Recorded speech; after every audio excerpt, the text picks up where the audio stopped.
తెలంగాణ రాష్ట్రంలోని ప్రతి తల్లిదండ్రి ఒకసారి ఆలోచన చేయండి.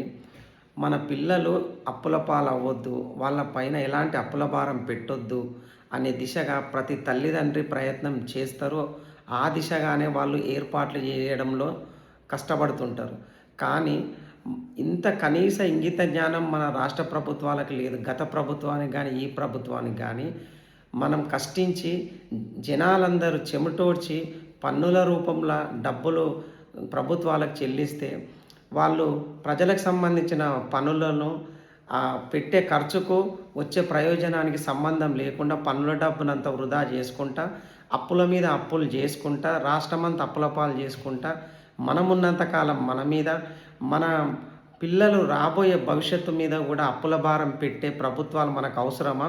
అప్పులు తీర్చే లక్ష్యంతోని అభివృద్ధి దిశలో రాష్ట్రాన్ని ముందుకు తీసుకెళ్లే లక్ష్యంతో ఏర్పాటైనటువంటి ప్రజా వెలుగు పార్టీని మీరు ముందుకు తీసుకురావాలని మిమ్మల్ని అందరినీ కోరుతా ఉన్నాను.